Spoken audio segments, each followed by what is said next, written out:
Huwag kang mabibigla, ha? Hindi ako... Yes, mga katotot. I'm not hiding, you are hiding. Oh, pag-ibig ko sa'yo'y hindi totoo. Ordinansa. Sana. Ito na.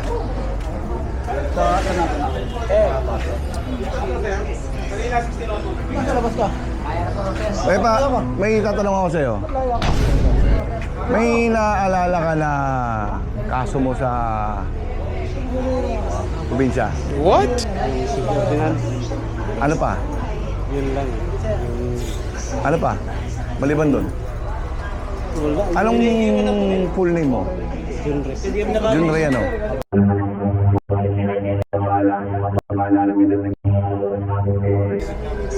Ito kasi.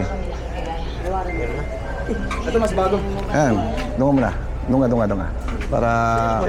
Malis ka dyan. Mas bago. Alas waran mo. Nilampasan nga kasi ng warrant of arrest ng Regional Trial Court ng Branch 4 Butuan City sa kasong qualified theft. Naaalala mo ba to? Qualified theft? Siguro pinagtrabaho mo yung amo mo o kaya kakilala mo. Qualified theft. Pero available naman siya ng 24,000. Ulitin ko, tatanong ko muna sa'yo. Ikaw ba si... Ako si Police Master Sergeant Solomon Batalyer ng Warrant Section ng Maynila. Binerify kasi namin itong pangalan mo. Meron kang 7 na warrant of arrest. 6 na city ordinance ng Butuan City sa isang qualified theft. Ito yung qualified theft.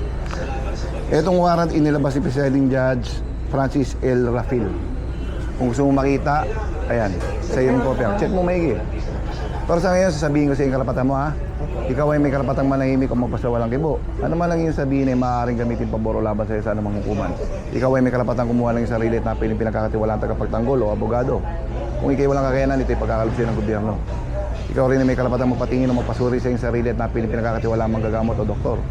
Kung ikaw walang kakayanan, ito'y muling ipagkakalob sa iyo. Naintindihan mo? Ito, isa lang to doon sa 7 warrant na hawak namin laban sa iyo. Alam mo, kanina tinanong kita, ang sabi mo meron ka city ordinance lang. Oh. Ang city ordinance mo, 7 piraso. Magkakaibang kaso. Ito ay 6 na piraso. Tama, 6 na piraso. Ito yung pang 7, qualified theft. Ha? Huwag kang mabibigla, ha? Hindi ako tatay mo. Ha? Paano yan, sir? Ito, ganito gagawin natin. Lahat naman ng warrant mo, bailable. Yung city ordinance mo, tagda 2,000 ang bail. Kaya 6 na piraso, so times 12. So magiging 12 times 6, magiging 12K. Plus ito, 24,000 tong bail nito, piyansahan mo na lang lahat. Ha? Ito, kopya mo to. Sa ngayon, ipoproseso namin yung papeles mo. Doon tayo sa opisina, hindi ka makakauwi. Ha? Okay lang ba sa'yo? Pwede bang tawagan? Kasi kung hindi okay sa'yo, kami na lang uuwi. Ano? Di, sir.